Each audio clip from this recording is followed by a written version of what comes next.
عندما تكثر الفيروسات في الجو يسهل سماع ذلك من خلال السعال الذي يعاني منه الكثيرون. داء أصاب أستير أمبروستر أيضا.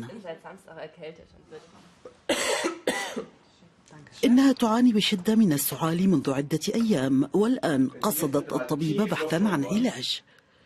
بعد الفحص أخبرها الطبيب أنها غير مصابة بالتهاب في الرئة. عادة ما ينجم السعال عن الإصابة بفيروس، لكنه يهدأ بعد عدة أيام، غير أن السعال مزعج وقد يتسبب في الألم أو يزعج أثناء النوم.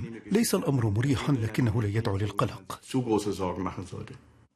90% من الإصابات بالسعال تتسبب الفيروسات بها، ومرضى كثر يتعافون بالعقاقير، مع العلم أنه لا يوجد علاج فعال ضد هذه الفيروسات. الشائع الآن أن المضادات الحيوية فعالة في العلاج، ويظن كثيرون أن علاجهم هو عن طريق هذه المضادات، ولكنهم لا يعلمون أن المضادات الحيوية لا تعالج الإصابة بالفيروسات.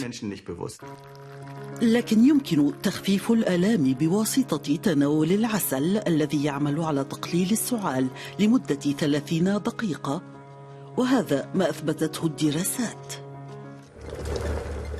الاستنشاق يساعد أيضا، أكان ذلك بالماء الصافي أو باستخدام البابونج الذي يساعد على ترطيب الأغشية المخاطية المصابة. هناك خلاف بشأن استخدام العقاقير ضد السعال، إذ يمكن الاستغناء عنها والاستعاضة عن ذلك بزيادة استهلاك السوائل، فهذا هو أهم علاج للإصابة بالفيروسات. فالسوائل تعمل على زيادة مرونة المخاط اللزج وإخراجه من خلال السعال، ما يساعد على التخلص من المرض. ينصح بتجنب العقاقير المخففة للسعال، ولكن عندما يتسبب السعال بالأرق يمكن استشارة الطبيب بشأن الدواء الأفضل، ولا ينصح بكبح السعال خلال النهار. السعال عبارة عن عملية فسيولوجية طبيعية يدافع من خلالها الجسم عن الأشياء التي تضر الجسم، ولذا لا يجب تناول أدوية السعال مع كل مرة يصاب بها الإنسان بنزلة برد أو بنزلة صدرية.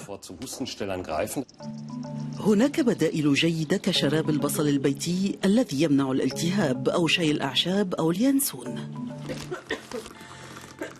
ولكن لابد من الصبر، لأن الفيروسات عنيدة والتخلص منها قد يحتاج لأسبوعين. ولكن إذا استمر السعال لأكثر من ذلك أو رافقه ارتفاع بدرجات الحرارة، فلابد من التوجه إلى الطبيب.